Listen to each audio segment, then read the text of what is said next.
people, welcome back to my channel. It's transfer deadline day, and obviously there's a lot of rumours around Arsenal Football Club right now. Our business is obviously not done. We're still in need of a centre back, we're still in need of a left back, we're still in need of a right back, but we're not going to fix all holes today.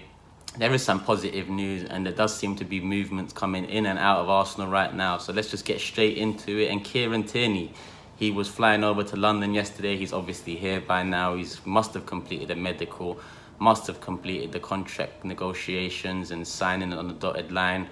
I'm assuming what's left is, you know, the pictures and the introduction video and whatnot that you know, all these clubs like to do nowadays online. So with Kieran Tierney, I believe we've added massive depth onto our left side. He is better than the options we have. He's better defensively than Kolasinac, and he's better attacking than Kolasinac is. Kolasinac is great at getting into attacking positions, but his final ball lets him down an awful lot. None more so than against Chelsea in the Europa League final, when he had a couple great opportunities free on the left-hand side inside the box, and it just failed to materialise anything from it. So Kieran Tierney coming in, although it wouldn't have been an area that I would have attacked first this summer or as a priority this summer, it is an area that in the long term we do need some reinforcement. Monreal is getting on a bit. He has signed a new contract for a year. That's probably to provide some stability, especially knowing that he can play in a centre-back back three, which could be an option over this coming season depending on how things go. So I'd assume that on the left side we're going to go with Tierney as our starting left back and Kolasinac as the backup. How happy Kolasinac will be about that, we'll find out soon enough. And if he isn't happy, he's someone that we can move on next summer. He's someone that's got value in him. And he's someone that is eating up quite a bit of our wage bill, I'm not going to lie. Like, I do like Kolasinac. I do like the fact that he's brought a lot of grit to the team, a lot of fight, a lot of hunger, and he's just a monster. If you clock last season, anytime there's any trouble on the pitch, anytime any of our players are in any issues, whether it's on the right attacking corner flag, Kolasinac is there in an instant, moving man, just get out the way, like, are you lot mad? And that's what I like about him, because we've missed that sort of a player for years. We've missed a bully, and Kolasinac is a bully. Let's be honest. And I don't mean bully in the negative sense of the term. I mean bully on the football pitch. And you need bullies in a team to win stuff. You need players like that to win stuff. You need someone that's all about the team, all about, like, just showing himself. And that's what Kolasinac has done since joining the club. Yes, he's been a problem defensively. At least I won't mince my words there. He's been a big problem defensively. So Tierney coming in, hopefully sorts out our left side, because Kolasinac as a backup, that's a pretty solid backup option for the left side. So I'll be happy with that. I'm just not sure he would. But back to Tierney. Having looked at him over the last year or two, I'm a betting man. I do weekly accumulators, and Celtic are in a lot of those accumulators. So I do tend to look at a few of their games, and he's a fullback that is an exact type of fullback for 2019, for football in this day and age. He's in the perfect mould, similar to a Robertson or an Arnold, who are adequate defensively and just as adequate attacking. And that's what Tierney's going to bring to us. We need someone that can provide an outlet from our fullback positions. It's all good and well having Oba, Laka, Ozil and Pepe up top, but sometimes when it's sticky, sometimes when defences sit back against us, when they want to soak up the pressure, it's going to be very difficult for us to break that down. In step the fullbacks. The fullback can do the overlapping. The fullbacks can link up with the wingers. The fullbacks can start bringing some transitional play in that creates other problems for teams. Kieran Tierney's final ball is excellent. He's got the best final ball out of all our fullbacks, right and left side. So I'm expecting a lot from him. And essentially I'm expecting to see Emery deploy his strengths well into the team. There's no point in just lumping the ball into the box when you've got Aubameyang there alone. He's not the greatest of headerers. So it's about finding a formula, finding a structure, finding a style of play that suits us, suits all the players on the team. Tierney's a very, very solid addition, very solid. And at 22 years of age, he's someone that can grow, develop, and really make that left side his own. We haven't had a fullback that's made this side their own, that we've been confident in for so long. we haven't had a lot of players in most positions that we've been confident with in so long. But you can see how important the fullback position is in this day and age. When Pep came to Man City, he analysed the team over a season. He brought 2 new fullbacks in, and obviously other areas too. But Pep's game, it's a lot around how well the fullbacks get up and down the pitch. You look at Klopp. Klopp didn't spend a massive outlay on his fullbacks. He got Trent Alexander in and Robertson in. And look at where they've gone since. Do you know what I mean? We can talk about Sadio Mane, we can talk about Mo Salah, we can talk about Firmino, we can talk about all these great attacking players that Liverpool have. But just as integral to that team as they are is Robertson and Alexander-Arnold. It's very good, young, confident fullbacks that know exactly what they need to do on the football pitch. They've got a job and they do it week in, week out. Their mentality is strong. That's just what we need to bring into our players. That's what we need to bring into this team. And hopefully Tierney coming in, hopefully with all the new signings coming in this summer, the mentality starts changing even more, because it has changed over the last year. That's one thing I will credit Emery with. Our mentality has changed. Yes, towards the end of last season, it was very much Wenger-like in the last 7 games. But changing the mentality of a squad of men, of grown adults, is very difficult to do. And sometimes you have to just give up and let some people go, because they've been tainted for so long with that brush.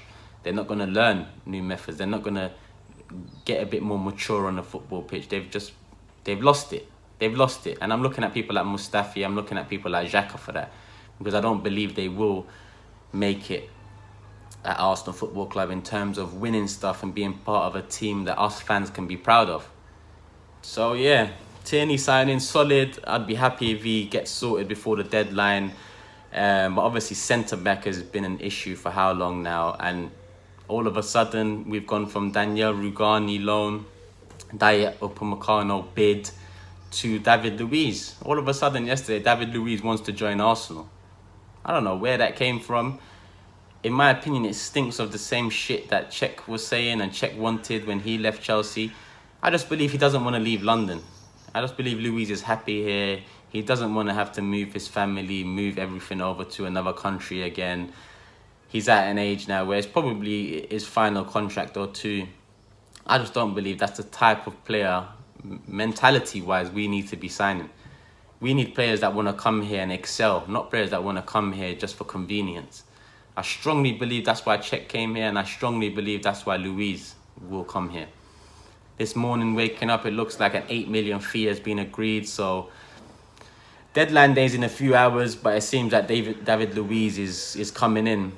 Now, one thing I would say is, forget the negatives for a sec. Forget the fact that I believe it's convenience for him. Forget the fact that he's getting on. Forget the fact that he's surpassed the requirements at Chelsea, because apparently he's been training with the second team for a little while. Imagine him, David Luiz and Socrates as our centre-backs. There's a mistake or 2 in there, 100%, but they're both real cunts. Real cunts. And that's what you need in a defence. Sometimes you just need one with someone with a more level head next to them. But we've got 2 cunts at the back if we can get Luiz, until Holding comes back at least. I don't see many strikers that will want to come up against Socrates and Luiz. They've got a lot of underhand tactics. They've got a lot of little things that they like to get away with on the pitch, under the referees' noses. So if I was a Premier League striker, I would not be looking forward to a prospect of playing against Socrates and Luiz. Now, I'm not saying we are sorted in that department, because far from. If we go in with Socrates and Luiz and we go and fumble here and there and we concede goals left, right and centre in the first month of the Premier League season, then no team will be scared of that defence. But if we go in hard, if we go in strong, if we go in using the experience that Socrates and Luiz have built up over the years through the respective clubs they've played for, then we could have something solid for at least 1 season, until we can really improve the defence again moving forward. Do you know what I mean? Like, I don't know how long Luiz would be coming in for. Ideally, it'd be a year contract, but I don't believe he'd take a year. I believe it'll probably be a year or 2, or a year with an option for 2. But I'm looking at the positives there, and I can't lie to you. A centre-back pairing of Socrates and Luiz would would be a bit of a problem for a lot of strikers in the league. A lot of strikers don't like the fight, don't like being bullied and barged around. And Socrates and Luiz at the back, if they could form a good understanding together, then we could have something, a solid foundation this season to build on. Now, going back to Dyer Upamecano, that's still the one I want. I can't lie to you. If we can get a deal done with 60, 70 mil and Emil Smith-Rowe, do it. I know I mentioned Willock yesterday and potentially selling him to Bayern, and I received a lot of stick for that.